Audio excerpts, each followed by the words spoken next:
지난번에 뭐에 관해서 했던가요? 전두엽. 네, 전두엽만. 이것만 저한테 맨날 물어보시는 분들이 생각보다 많으셨어요. 이 뚜껑이 아직 안 닫힌 것 같습니다 하시는 분도 계시고, 오늘은 제가 이걸 좀 뽑아서 얘기를. 네.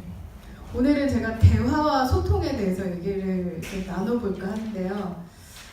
그 전에 지난번에 저랑 나누었던 그 세미나 때 이게 사실은 저의 메인 포인트였습니다. 근데 전두엽만 생각이 나시. 제가 지금 제가 혹시 전두엽에 대해서 너무 강조를 많이 했나라는 후회감이 드는데요. 반성이 좀 되는데 어떻게 잘 그 강의 이후에 잘 되시던가요? 어떤 게 제일 어려우셨습니까? 크게 얘기하셔도 될 것 같아요. 잘 안 되셨나요? 제가 손들라고 하시면 안 되시겠죠. 예. 사실 세상에서 제일 어려운 게 내 자녀를 제자화시키는 것 같습니다. 근데 그게 왜 그러냐면 내 맘대로 제일 못하는 존재 중 하나가 나 이외의 자녀이기 때문에 사실은 그런 것 같아요. 남 같으면 그냥 말로 다 할 수 있어요. 너 왜 복음 안 잡아? 너 왜 언약 안 붙잡아? 말씀으로 강하게 내리칠 수 있지만 제일 안타깝게도 안 되는 부분이 나의 자녀, 제자 삼기예요. 그래서 오늘은 제가 좀 전에 지금 휙 하고 지나갔는데, 네, 오늘은 그럼 안 되는 내 자녀와 어떻게 대화하고 어떻게 소통을 해야 내가 가지고 있는, 내가 누리고 있는 이 은혜가, 내가 가지고 있는 이 복음이 내 자녀에게 좀 잘 소통이 되고 잘 들어갈 수 있을까? 그 스킬을 오늘 저랑 한번 나눠볼까 합니다. 제가 잠깐만요. 그 아이들이 어릴 때부터 연습을 하는 게 뭐냐면 나의 정체성을 계속 알아가요. 근데 그 정체성을 찾아가는데 가장 절정이 될 때가 바로 10대예요. 근데 10대 때 성 정체성도 확인하고, 그리고 내가 우리 엄마의 딸이구나, 내가 우리 아빠의 딸이구나, 이거를 확인하는 시간의 최고조기가 언제냐면 바로 청소년기예요.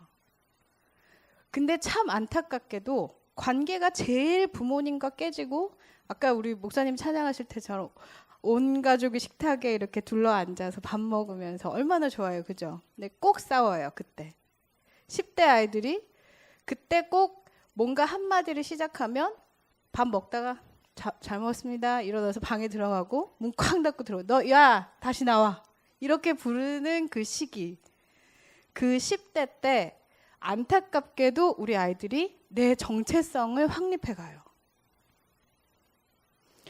여러분의 10대 잠깐 우리 타임머신 타고 돌아가 볼까요? 여러분 10대 때 방문 닫고 들어가 보신 적 없으신 분 한번 일어나 보세요. 네, 밥 먹는데 아빠 때문에 열받아서 밥 먹기 싫었는데 권사님 일어나셨어요. 네, 밥 먹기 싫었는데 억지로 앉아서 꾸역꾸역 밥 먹어본 적 기억이 없다. 예, 두 발을 한번 들어보세요. 제가 알기로 굉장히 힘든 일 중에 하나일 거예요. 근데 사춘기 때 전에 말씀드린 것처럼 뚜껑이 열려 있습니다. 그런데 아직 내가 누군지도 확인이 안 된 과정 중이기 때문에 아이들이 더 불안해하고 더 알아가기 위해서 아빠와 엄마를 테스팅을 해봐요. 좀 잔인하게 들리지만 그래서 반항도 다른 데 가서는 안 하는데 엄마 아빠한테 더 잔인하게, 저게 일부러 저러는 것 같아 라고 말하시는 것처럼 사실 일부러 아이들이 그걸 해봐요. 근데 애들이 사실 그걸 몰라요. 자기들이 내 엄마, 내 아빠에게 더 심하게 내 정체성을 찾기 위해서 반항하고 있다는 것들을 아이들이 인지하고 내가 참아야겠다, 이러면 안 되지, 내 이성적으로 굴어야겠다. 그게 안 되는 이유에 대해서 지난번에 저희가 이 뚜껑 열리는 거에 대해서 정말 저희가 충분히 얘기를 나눈 것 같아요. 저는 이제 저를 이렇게 나눈다면 저의 정체성은 저희 가족이 있는 성, 안씨라는 저 성 안에, 저희 가족 안에서 제 정체성이 형성이 됩니다. 그리고 사회에 나가면 그때부터는 가족과 다른 나의 정체성으로 살게 되어 있어요. 근데 저 두 가지를 분리해서 이중적인 생활을 하는 사람들이 사실은 거의 대부분이에요. 나는 가정에서의 나의 모습과 내가 사회에서 하는 나의 모습이 정말 똑같습니다라고 말할 수 있는 사람이 과연 얼마나 될까요? 저희가 복음 안에서 그 갭을 조금씩 더 성숙한 정체성 확립을 위해서 줄여나가는 과정에 있어요.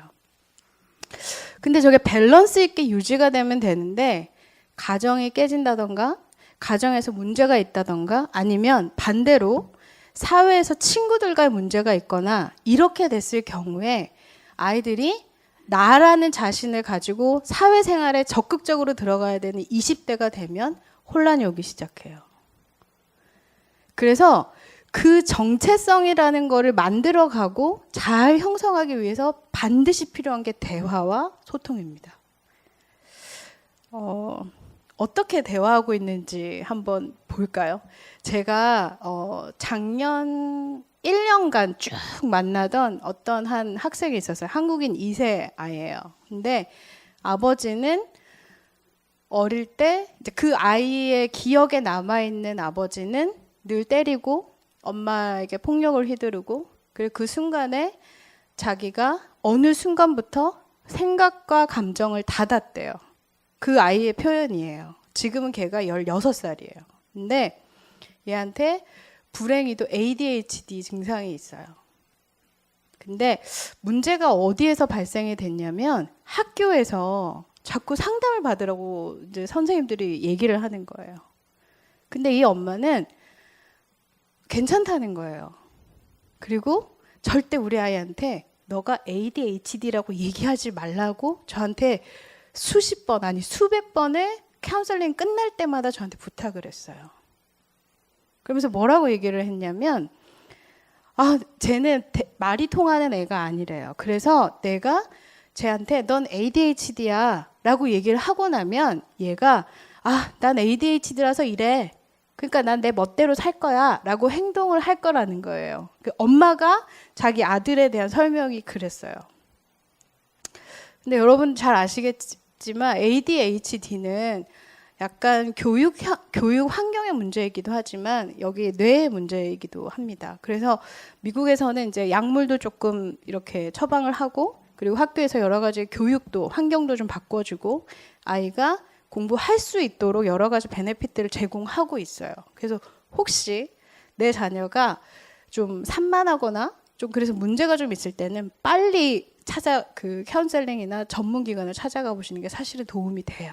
한국 같으면 제가 만약에 한국에 있었다면 이렇게 권해드리고 싶지는 않아요. 왜냐하면 한국은 약을 너무 과하게 써요. 그래서 아이가 기능적으로 마비가 돼버려요.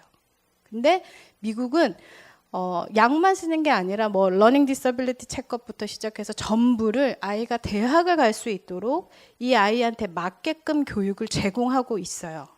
그래서 혹시 주변에 문제가 좀 이런 부분에 있다 할 때는 전문가한테 빨리 의뢰하시는 게 미국에서는 훨씬 좋아요. 근데 이 아이가 두 가지 문제가 생겼어요. 하나는 학업을 마치지를 못해요. 숙제를 시작하면 끝을 못 보는 거예요. 늘. 그러니까 성적이 여러분 어떨 것 같아요? 늘 꼴등이에요. 그리고 학교에서 자꾸 아이를 보고 ADHD가 약간 의심된다. 그러니까 계속 전문기관에 빨리 카운셀링을 가라 하고 학교에서 계속 카운셀러가 리퍼를 보내야 된다고 얘기를 하니까 엄마가 전학을 시켜버렸어요. 다른 스쿨 디스트릭트로. 근데 미들 끝나고 이제 걔가 원래 있던 그 스쿨 디스트릭트에서는 미들에서 하이로 올라가는 그 학년이 이제 하이가 3년이고 미들도 3년인 학제였는데 얘가 전학을 가면서 거기가 미들이 2년이고 하이가 4년인 데가 돼버린 거예요. 안 그래도 ADHD에 디프레션이 심각한 아이였는데 전학을 가니까 아무것도 못하는 거예요. 근데 이 아이가 카운슬링을 오면 항상 저한테 하는 말이 있어요. My mom do not want to listen to my word. 자기 말을 절대 듣지 않는데요. 자기가 아무리 얘기해도 she doesn't want. 그게 그 아이의 처음부터 끝까지 늘 그 얘기를 해요. 저랑 아무리 프랙티스를 하고 아무리 뭐 커핑 스킬을 배우고 뭘 해도 정말 1년을 작업을 했거든요. 그런데 1년이 지난 다시 원점으로 돌아가요. 왜? 엄마가 내가 뭐가 불편하고 내가 무엇을 원하는지에 대해서 듣고 있지 않다는 거예요. 그리고 저랑 아무리 얘기를 해도 돌아가서는 엄마 원하는 대로만 얘기를 한대요. 그래서 그 아이가 처음에는 굉장히 성적도 좋았고 미들에서 그래서 제가 미국에서 학교를 이렇게 티네이지 때 안 다녀서 잘 모르는데 좀 잘하는 아이들만 들어가는 그런 클래스들이 있더라고요. 근데 거기 원래 있었다가 점점점 해서 지금은 학교에서 퇴학을 당했습니다. 그런데 그 상황이 됐음에도 불구하고 엄마는 여전히 아이와 얘기하려 하지 않아요. 제가 왜 이 얘기를 드리냐면 한국인들이 굉장히 독특해요. 카운슬링 센터에서 유명한 민족 중 이제 하나예요. 한국인과 일본인. 한국인들보다 일본인들이 좀 더 심해요. 뭐가 심하냐면 이렇게 웃으면서 예, 오늘 참 예쁘십니다. 이렇게 말하고 속으로 뒤로 딱 돌면 뭐야. 이게 일본인들이에요. 근데 그게 일본인들은 문화적으로 그걸 당연하다고 생각해요. 절대 얼굴을 보고 나쁜 얘기 하지 않아요. 한국 사람들은 하는 사람도 있고 안 하는 사람도 있어요. 근데 일본은 한국보다 조금 더 그래요. 근데 우리는 한국인이니까 오늘 한국인 얘기를 제가 한번 해볼게요. 자, 이 시간 잠깐 여러분들이 시어머니가 한번 되어볼게요.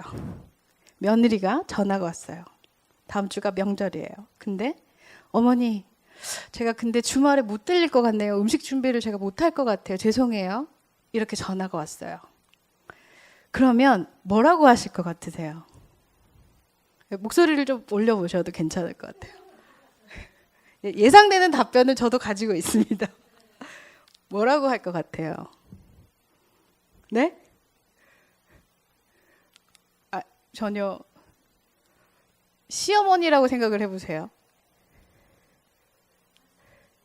할 수 없지 그렇게 하실 것 같아요. 네, 또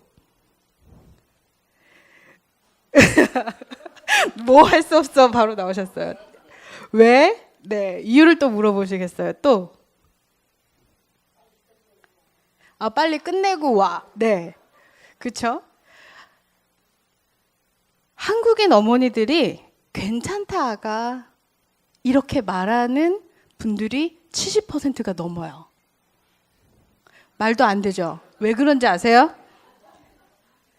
이 생각을 마음에 갖고 있어요.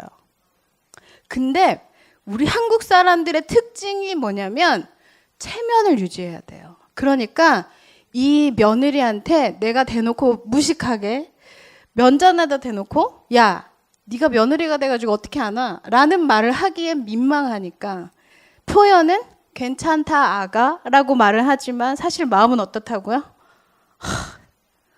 참 이제 시대가 변했다더니요. 요즘 젊은 것들은 이제 명절도 오지도 않고 그럼 내가 이걸 다 하란 말이야? 이 메시지를 숨겨놓는다는 거예요. 근데 여러분 잘 한번 생각해 보세요. 여러분들이 싫은 얘기를 할 때 한국인들의 정서가 이래요. 예를 들어서 저한테 목사님이 뭘 부탁을 하셨어요. 근데 이거 좀 해줄 수 있겠어 안 선생? 라고 얘기를 했는데 제가 너무 바빠서 못해요. 근데 네 알겠습니다 라고 대답하는 거예요. 그리고 집에 가면서 후회를 하죠. 내가 진짜 못하는데 진짜 이거 어떻게 하란 말이야. 이렇게 된다는 거예요. 근데 한국인 문화는 어른들, 윗사람인 경우에 뭔가를 부탁할 때 거절하지 않는 것을 예의라고 배웠어요. 그리고 그렇게 하는 것은 버르장머리였고 건방지고. 그래서 한국 사람들은 면전에다 대놓고 싫다 좋다 얘기를 잘 하지 않아요. 그래서 굉장히 전화를 끊고 생각하면 굉장히 기분 나쁜 말들을 한국인들은 굉장히 잘해요. 왜? 체면을 유지해야 돼요. 그런데 이걸 보고 이중 메시지라 그러거든요. 대화를 할 때 이중 메시지를 싣고 대화하시는 어른들이 생각보다 많습니다. 그런데 우리 아이들이요, 알아요.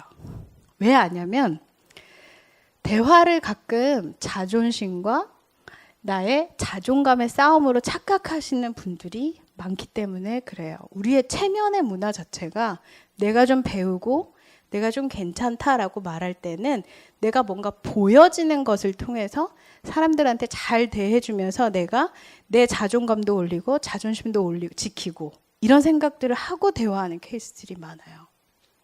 근데 제가 왜 우리 아이들과의 대화에서 이 얘기를 하냐면 부모님들이 아이들과 대화를 할 때요.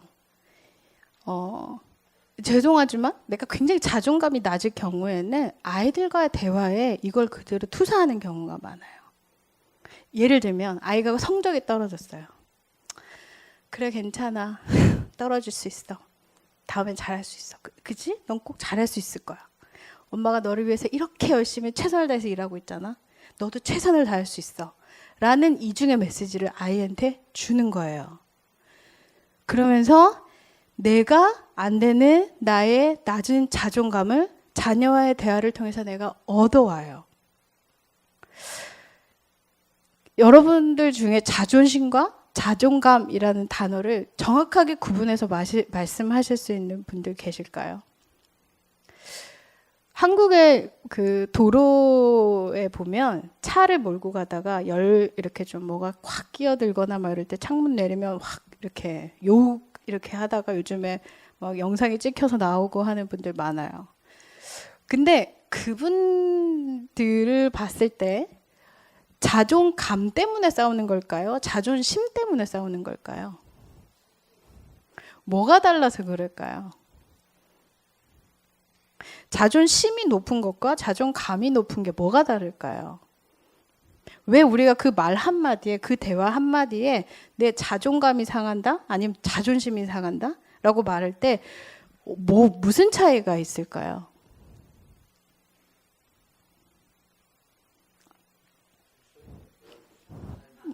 맞아요. 제가 여기 왜 먼저 보여드렸는지 아세요? 컨닝 하시라고 보여드렸어요. 근데 진짜 실제 생활의 도로에서 딱 만났을 때 아무리 내가 괜찮고 난 자존감이 좀 높은 사람이라고 하더라도 뭔가 누군가가 내가 가고 있는 길에 이렇게 탁 끼어들었을 때 상하는 건 자존감이 아니라 자존심이 상해버려요. 근데 그때 창문을 내리고 욕을 하는 그 사람한테 대해서 예 알겠습니다 제가 죄송해요 라고 창문을 다시 올릴 수 있는 사람보다는 한국 사람들의 특징은 제가 아까 말한 것처럼 체면을 중요시 해왔어요. 그러니까 쌓여있던 응축되어져 있었던 나에 대해 표현할 수 없고 나는 싫은데 너 때문에 내가 결정해야 됐던 게 많았던 사람들은 그 순간에 자존감이 터져 나오는 게 아니라 자존심이 폭발을 하는 거예요. 그래서 옆차가 나를 보고 뭔가 욕을 했다. 그러면 야 바보야 만약에 그랬어요. 그러면 난 바보가 아닌데도 불구하고 순간 내 기준이 옆 사람의 말한 바보에 맞춰져 버리는 거예요. 그러면 자존감이 높은 사람들은 저 사람이 나를 바보라 그래도 뭐 괜찮아. 난 아니니까. 죄송해요. 죄송합니다. 하고 그냥 지나갈 수 있어요. 근데 자존심이 센 사람은 그때 창문을 내리고 뭐? 너 뭐라 그랬어? 바보? 내가 무슨 바보야? 이렇게 되는 거예요. 이 대화법이 한국 사람들의 가장 보편적인 대화예요. 자존감을 걸고 대화하지 않고 자존심을 걸고 대화해요. 근데 부모와 자녀도 마찬가지입니다. 옆에 지금 커플이신 분들이 좀 계신데요. 내가 내 아내와 대화할 때, 내가 내 남편과 대화할 때 내가 자존심이 상해봤다? 아니면 자존감이 내가 좀 낮아지는 것 같다? 이런 적 있냐고 물어보면 대답 안 하시겠죠. 그래서 제가 제일 힘든 순간이 언제냐면 커플 상담할 때 와서 넌 항상 이런 식이야 라고 대화하는 부부가 제일 힘들어요. 한 번은 상담을 했는데 1시간 동안 저희가 상담이 45분이 기본 세팅 시간이에요. 45분이었는데 55분을 싸우고 가신 커플이 계셨어요. 근데 첫 시작은 네, 지난주 괜찮으셨어요? 했더니 그 지난주 사건을 얘기하면서 남편과 아내가 아니야, 너가 이 말 했을 때 내가 이렇게 말했지. 아니야, 너가 이렇게 말했을 때 내가 이렇게 말했잖아. 이렇게 해서 싸운 게 55분. 상담 한마디 못하고 네, 안녕히 가세요 하고 들어왔는데 기분이 너무 상했어요. 두 분은 뭘 갖고 싸웠냐면 자존심을 갖고 서로 싸운 거예요.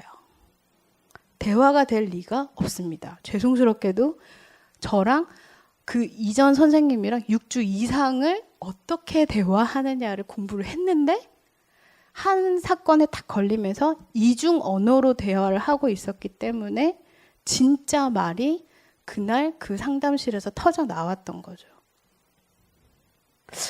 폴리스를 부를 뻔했었어요. 불러야 되나라고 생각하고 있었던 순간이었는데 다행히 끝이 났어요. 자, 그럼 테스트를 제가 한번 해볼게요. 우리는 어떻게 대화하고 있을까? 옆에 누가 계신 분은 옆에 분한테 여쭤보셔도 되고요. 남편이나 아내가 이렇게 물어보세요. 여보, 우리 애 유치원 입학식이 언제지? 이렇게 물어봤어요. 그럼 뭐라고 대답하실 것 같으세요? 네, 몰라서 묻냐? 네. 그다음 굉장히 바람직한 발언이 나왔어요. 저 좋아해요 이런 거. 네.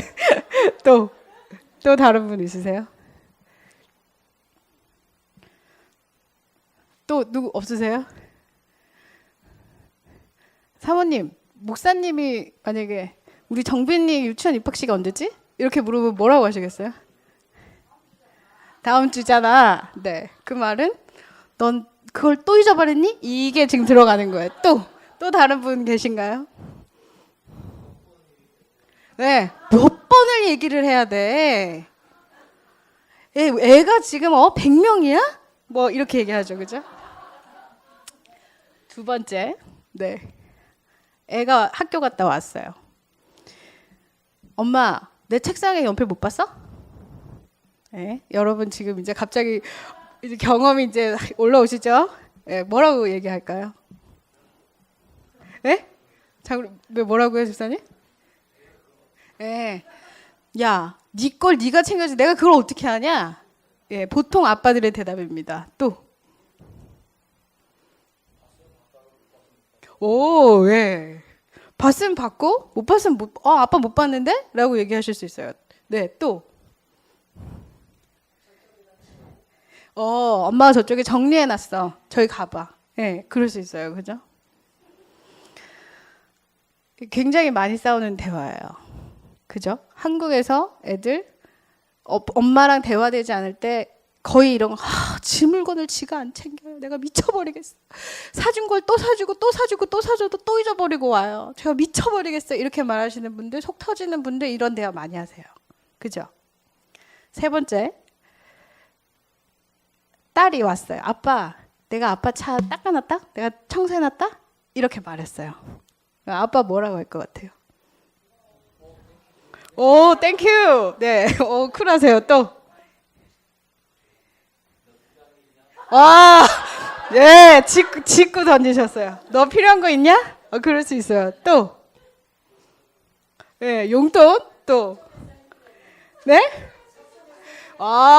예, 서쪽에서 해가 뜨겠네. 좀 더 심한 부모, 여러분이 최악의 부모라고 가정하시고 한번 말해보세요. 뭐라고 하셨을 것 같으세요? 똑바로 닦았어? 예.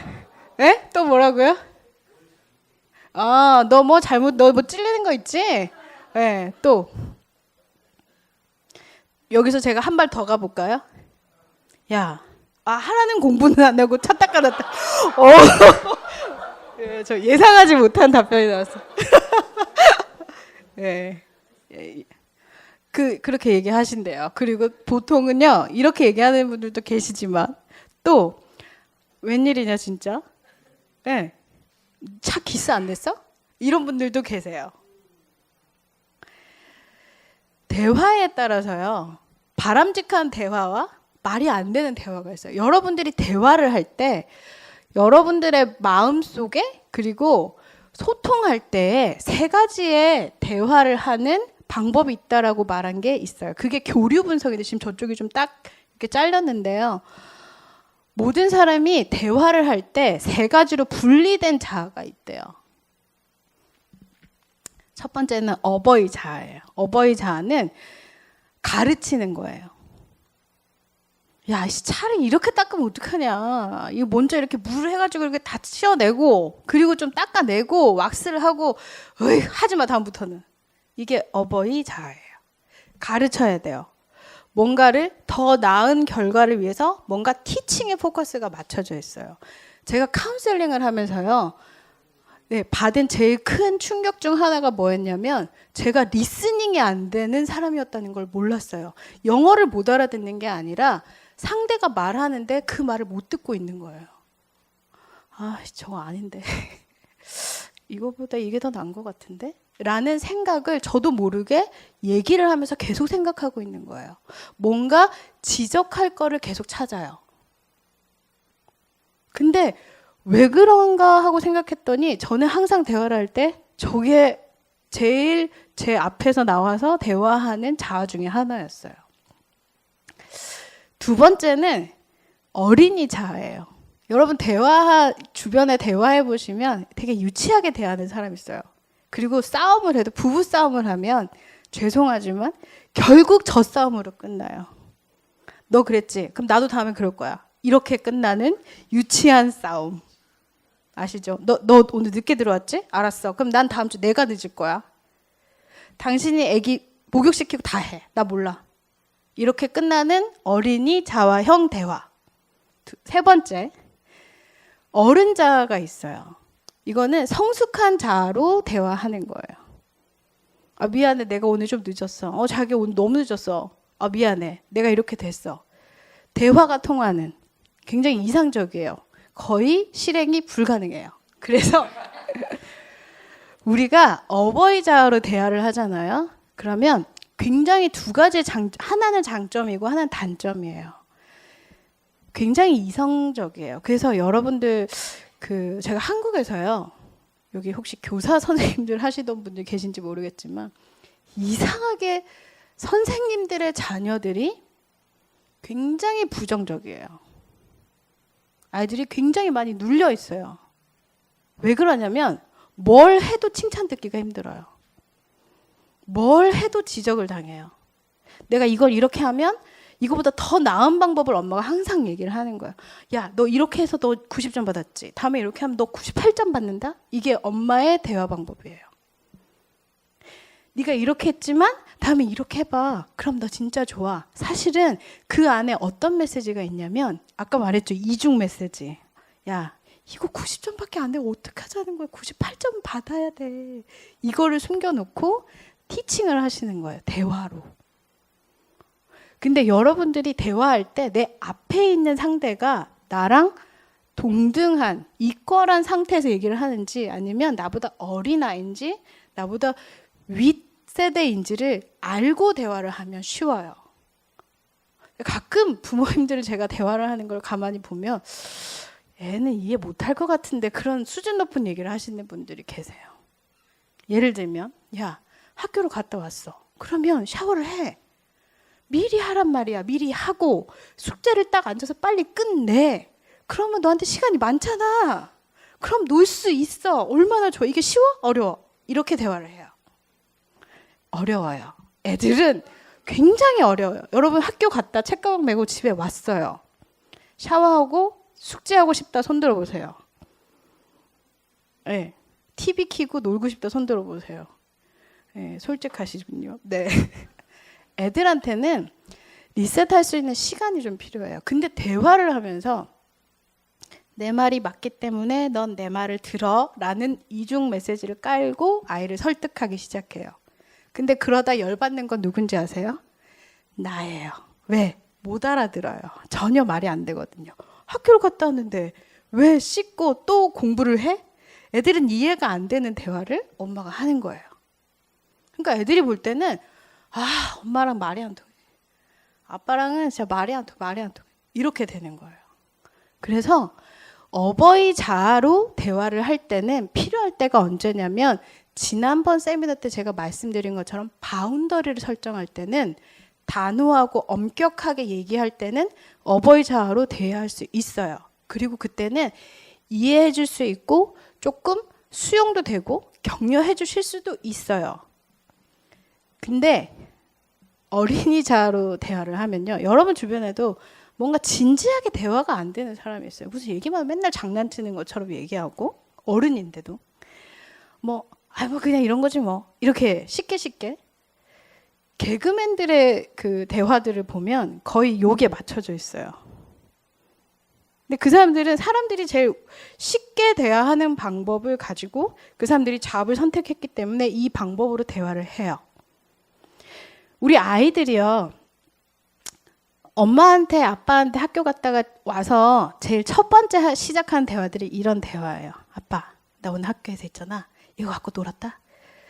그러면 아빠들이 그 순간에 어린이 자어로 같이 와 재밌었어? 이렇게 얘기하는 부모님들이 거의 없어요. 뭐라고 얘기하시는 줄 아세요? 예상되시죠? 야, 너 학교 가서 공부 안 하고 너 딱지 쳤냐? 이렇게 대화를 해요. 그러면 아이는 어린이 자아로 대화를 한 건데 부모님은 거기에서 갑자기 어버이 자아처럼 티칭이 되니까 아이들은 어떻게 느끼냐면 내가 뭘 잘못했구나 라고만 느끼지 뭔가 거기에서 긍정적인 반응을 하나도 받을 수가 없어요. 엄마랑 대화 계속 그런 아빠랑 대화 계속 하고 싶으시겠어요? 안 하게 돼요. 10대 아이들이 이거를 센스하는 그 순간이 오면 사춘기가 시작이 돼요. 그래서 아이들이 방문을 닫고 들어갑니다. 그럼 엄마 아빠들이 제일 싫은 게 말하다가 방문 닫고 방에 들어가는 거예요. 야, 나와. 이게 어디서 지금 엄마 아빠 얘기하고 있는데 막 이렇게 돼요. 그러면 애들의 입장에서는 더 이상 대화를 할 수가 없는 거예요. 아니 내가 뭐라고 해야 되지? 내가 이래도 혼나고 저래도 혼나고 이렇게 말하면 지적당하고 저렇게 말하면 야단 듣는데 그럼 난 뭐라고 얘기해야 되지? 라고 말할 수 있는 거예요. 어제 우리 그 유스그룹의 아이들 둘이 시험을 보고 왔어요. 얼굴이 죽을상이 됐어요. 어려웠냐? 물어봤어요. 어려웠대요. 근데 뭐가 어떻게 된 것 같냐? 이랬더니 열심히 더 공부를 했어야 되는데 자기가 못한 것 같대요. 아이들이 스스로 느껴요. 내가 뭔가 부족했구나. 근데 아이들도 똑같이 스트레스는 받아요. 그래서 그때는 긍정적으로 대화를 끌고 가시면 돼요. 또 찬스가 있지 않냐? 그럼 그땐 네가 어떤 걸 더 프로브해보고 싶냐? 물어봐서 스스로 찾아내는 대화를 할 수 있도록 도와주시면 돼요.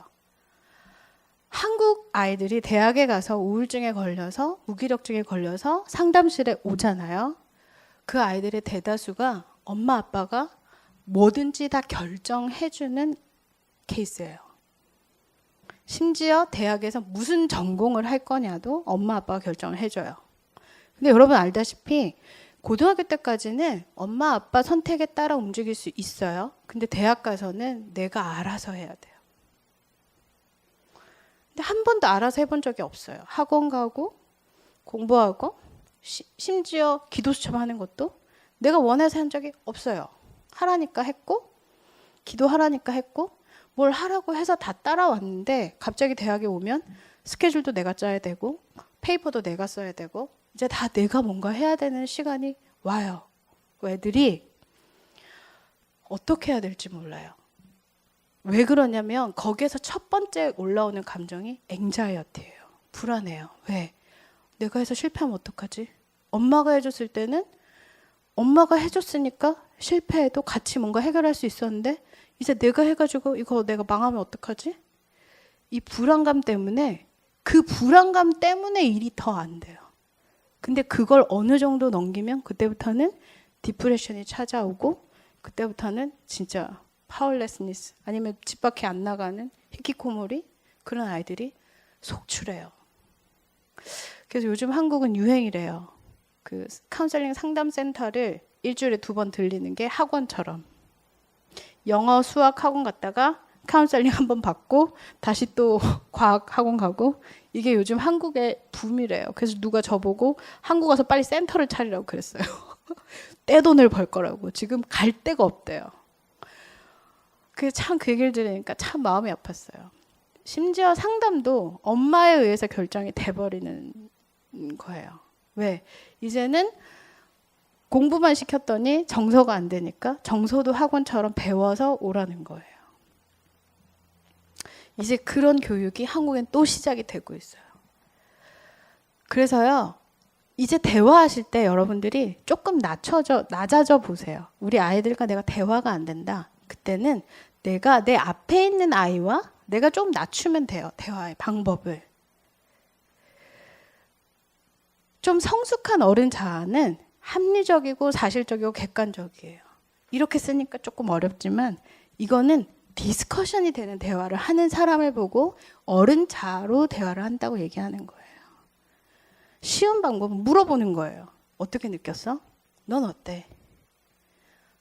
어제 시험 보니까 기분이 어땠어? 힘들었어? 아, 그랬구나. 상담하면서 제가 제일 많이 배운 게 이거예요.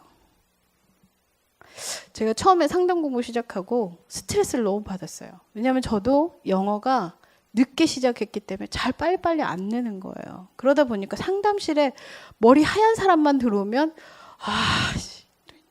뭐라고 하지? 이 생각이 올라오니까 상담이 될 수가 없는 거예요. 근데 그때 제가 제 슈퍼바이저랑 그런 얘기를 한 적이 있어요. 내가 뭔가 내 클라이언트가 왔을 때 말하는 걸 내가 fully understand 못해서 내가 너무 많은 걸 놓치는 것 같아. 그랬더니 제 슈퍼바이저가 그 얘기를 했어요. 네 클라이언트가 6개월 동안 너를 보기 위해서 매주 오고 있다는 거예요. 그 말은 네가 아주 잘 듣고 있다는 말이야. 이렇게 얘기를 하더라고요. 처음엔 그게 무슨 말인지 몰랐어요.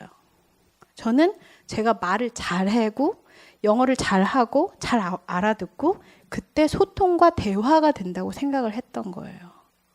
근데 대화의 기본은 그게 아니라 이 사람이 말하는 거를 그대로 들어주는 거예요. 근데 여러분 이제 부부싸움 하실 때 한 번만 생각해 볼게요. 죄송합니다. 자꾸 괴로운 생각을 제가 드려서. 대화가 안 돼요. 부부 싸움을 하는 이유는 대화가 안 되기 때문이에요. 왜 대화가 안 되냐면 대화는 핑퐁처럼 한 번 날아가면 하고 뭔가 날아와야 돼요. 근데 한 번 공이 가잖아요. 그럼 저기서 안 오죠. 근데 특별히 남자분들은 대화로 약해요. 대화가 굉장히 약한 분들이에요. 그런데 부부싸움을 시작을 해요. 아내가 공을 가져가서 10분간 자기 혼자 놀아요.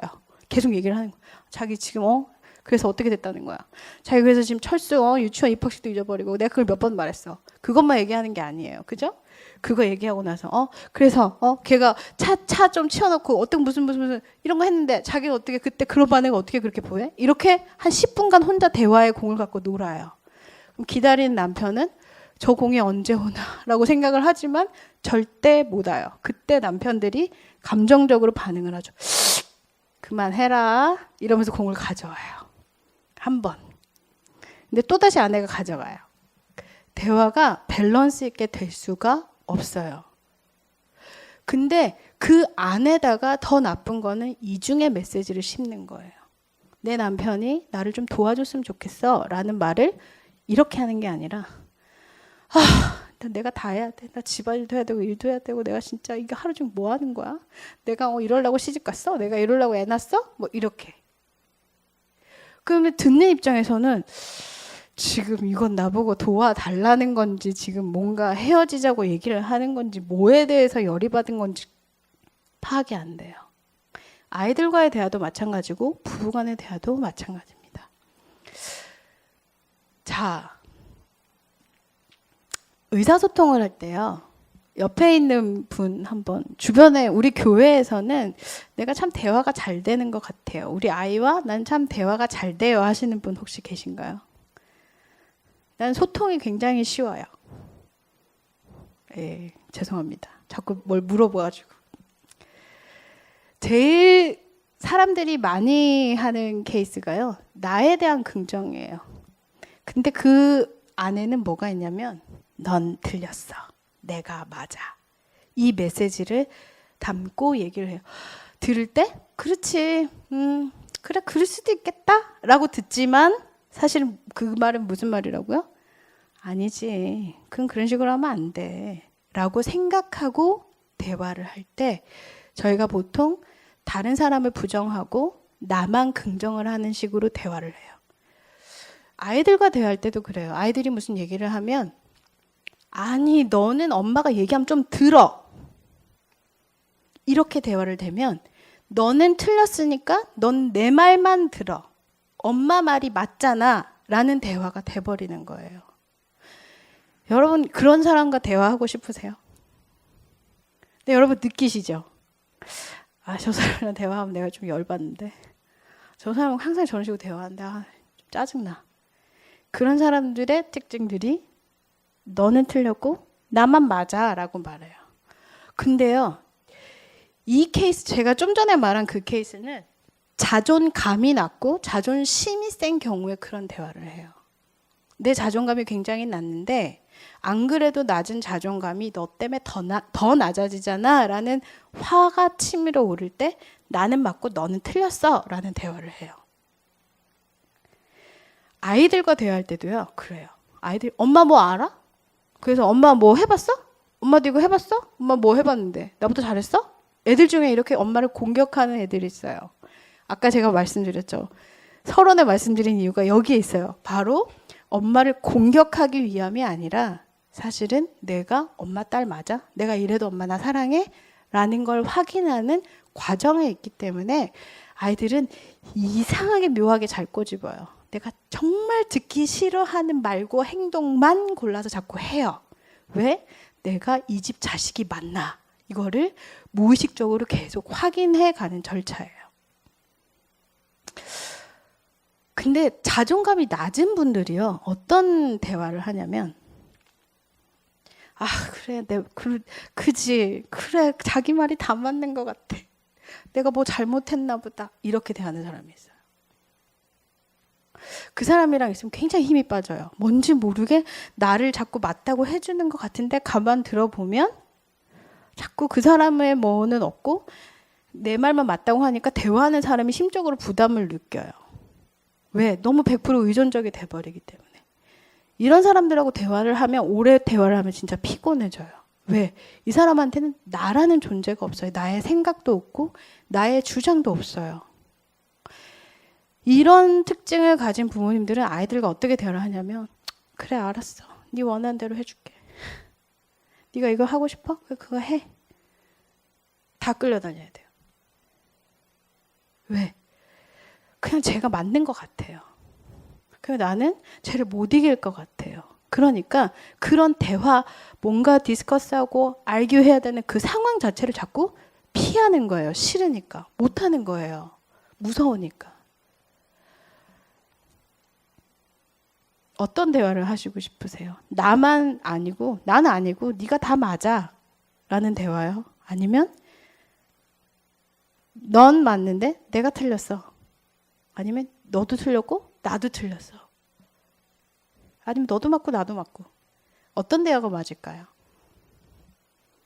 어떤 대화가 편하세요? 여러분들이 제가 그 얘기를 해요. 여러분들이 입으로 내는 소리를 제일 첫 번째 듣는 그 대상은 나예요. 내가 부정적인 언어, 내가 누구를 비판하거나 내가 누구에 대해서 자꾸 평가절하하거나 넌 아니고 내가 맞고 난 맞는데 넌 틀렸고 라는 대화를 계속하면 나도 모르게 내 머리에 내 생각에 뿌리 내리겠죠. 위 목사님 항상 말씀하시는 것처럼 각인 뿌리 체질이 돼요. 근데 굉장히 대화라는 걸로 인해서 우리의 생각이 다 굳어져 버리는 케이스가 더 굉장히 많아요. 그래서 상담에서 저희가 부모님과 아이들의 뭐 문제를 가지고 왔을 때는 저희가 반드시 이 대화를 할 수 있는 기술을 가르쳐 드려요. 이쪽에서 얘기할 때는 기다리는 거예요. 그 얘기가 좀 길어져도 들어보는 거예요. 아, 그럴 수도 있겠다. 근데 그게 내 자존심을 포기하라는 게 아니에요. 그냥 그 사람의 생각인 것 뿐이에요. 그걸 들어주는 시간이 한국인들은 굉장히 짧아요. 그러니까 미국에 와서 제가 보기에 2세 아이들 있잖아요. 그냥 아무렇게나 질문하고 아무렇게나 선생님과 대화할 수 있는 아이들이 한국인 부모와의 대화가 어려울 수밖에 없는 거예요. 왜? 한국인 부모님들은 한국 정서는 아까 제가 보여드린 것처럼 어버이자를 가지고 대화하는데 익숙하기 때문에 그래요. 그래서 이번 주에는 여러분들, 제가 우리 아이들하고 다락방 하면서도 늘 숙제를 주거든요. 이번 주에 뭘 해봐라. 근데 여러분들한테 제가 숙제를 한번 드려볼게요. 이번 주에 대화하실 때 얘기할 때 자르지 않고 그냥 한번 끝까지 한번 들어보세요. 아, 내 아내는, 내 아이는 이런 생각을 하고 있구나. 말이 더 이상 진행되지 않을 때는 질문해보고 좀 기다려보세요. 넌 어때? 넌 어땠어? 그 아이의 생각을 한번 물어보세요. 예를 들어서 아이가 뭔가를 하고 있으면 야, 이걸 이렇게 우리가 뭐 학원 가거나 아니면 뭔가 배우고 있거나 할 때에도 아이들의 생각을 물어보시는 건 굉장히 중요해요. 왜냐하면 그때는 결정권자가 엄마가 아닌 자신이 되기 때문에 책임감이 아이한테로 옮겨가요. 부모님들이 결정해주고 이거 해라 다음 주부터 라고 되면 아이는 그걸 해야 될 의무가 없어요. 내 책임이 없는 거예요. 왜? 내가 결정하지 않았기 때문에. 우리 아이를 책임감 있게 만들고 책임을 지는 사람으로 만들고 싶고 그런 아이로 자라도록 내가 대화하고 싶을 때는 가장 쉬운 방법은 질문하고 기다려보는 거예요. 뭘 기다리냐면 그래, 네가 제대로 말 하나 들어보자. 이게 아니라 생각을 한번 들어보는 거예요. 그러면 아이가 얘기하면서 자기 귀로 듣겠죠. 그럼 그 책임이 나한테 옮겨왔다는 걸 아이가 느낄 수 있어요. 우리 오늘 연습을 한번 해볼게요. 자, 옆에 있는 아무나 한 분을 꼭 잡으세요. 네, 여보, 나 허리가 아파요. 이렇게 말했어요. 뭐라고 대하시게? 한 분이 그렇게 말해보세요. 네. 아니, 여기 진짜 오셔서 같이 두 분이서 대화를 커플이라고 가정하고 지금 연습하는 거예요. 우리 아이들과도 마찬가지예요. 의사소통은 연습을 한번 해보시면 달라요. 바람직한데요. 또 저를 보시지 말고 옆에 분과 연습을 해보세요. 네. 네. 저 알아요. 경상도 남자분들 굉장히 힘들어요. 여보, 나 허리가 아파. 어쩌라고. 이게 끝이에요. 그죠? 저희 아버지가 늘 하는 말은 어디? 뭐 이렇게 얘기하고 얼버무리고 지나가요. 그죠? 뭐 내가 해줄 것도 아무것도 없고 뭐 어쩌라고. 이게 끝이에요. 이게 경상도 남자들의 특징이에요. 뭐라고 할까요? 이렇게 말하는 사람이 있어요. 야, 저희 아버지 같은 그래. 근데 어제 그거 들더니 그게 아플 줄 알았다 내가. 이렇게 얘기를 해요. 그러면 저 말을 한 엄마는 어떻게 될까요? 아내는?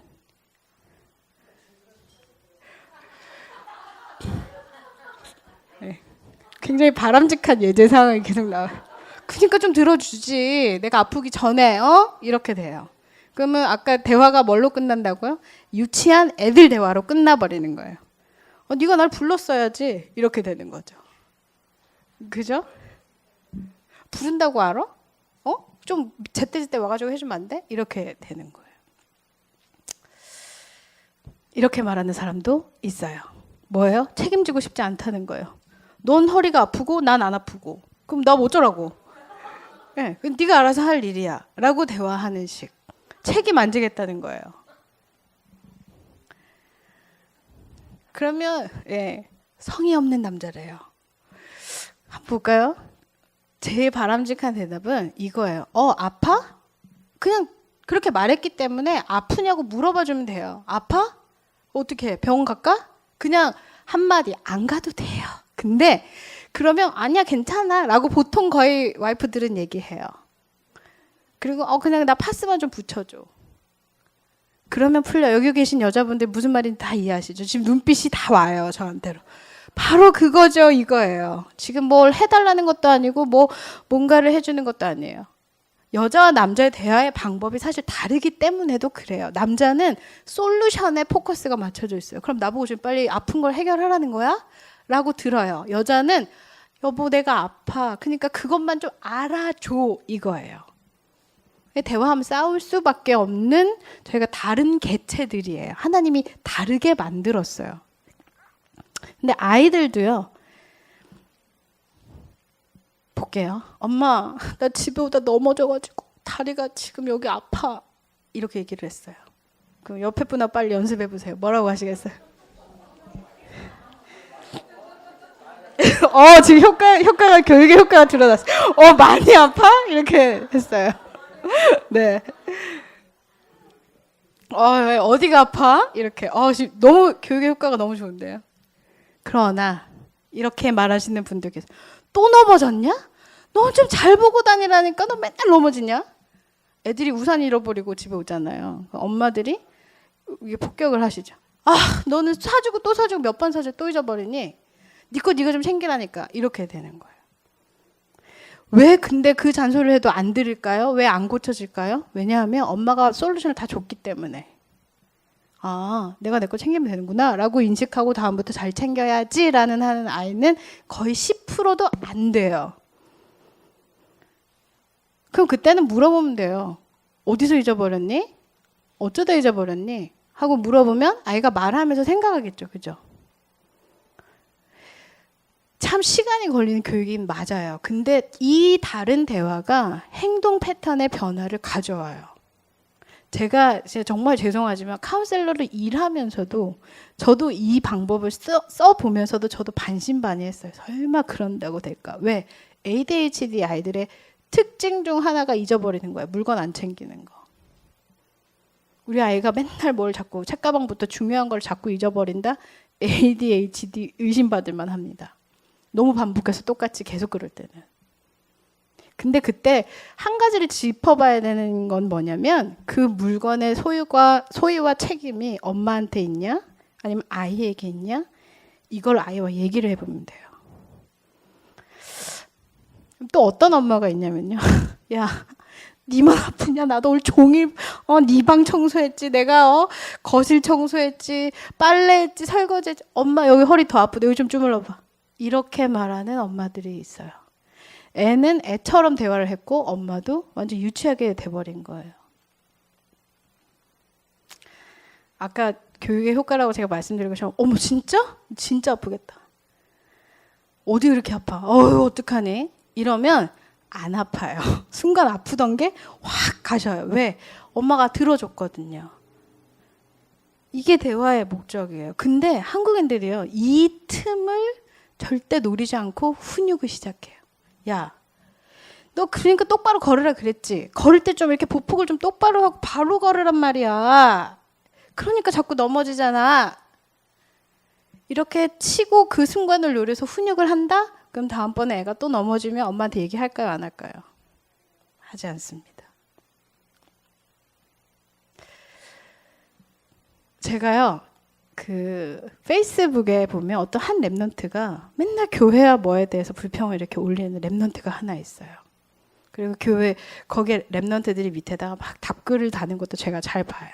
근데요, 이거는 조금 다른 그거긴 한데 얘가 왜 맨날 교회에서는 많은 어른들이 다 너 복음 붙잡아, 언약 붙잡아, 너 흑암 꺾어 이렇게만 얘기하는지 모르겠다는 거예요.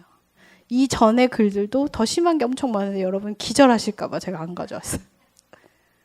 예수 그리스도 맞다더니요. 그 말만 하면 그게 다 맞아? 막 이렇게 올려. 그 애들 답글에 맞아. 교회에 그런 사람들이 많아요. 뭐 복음 뭐 모든 문제 해결자라더니 우리 집은 안 그래요. 뭐 이런 거. 애들끼리 막 불신앙 포럼이 막 쫙 올라와요.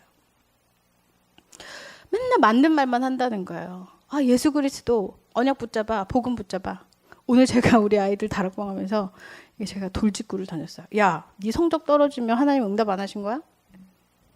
그러면 기도하면 성적 올라가? 제가 막 이렇게 물었어요. 애들이 얼굴이 시뻘개졌어요. 기도하면 올라갈 것 같은데요? 어떤 애가 그랬어요. 그래? 그럼 떨어지면 어떡해? 그럼 하나님 응답 안 하신 거야? 제가 이렇게 물었더니 애들이 당황했어요. 또 어떤 애는 아니래요. 기도해도 열심히 하지 않으면 안 된대요.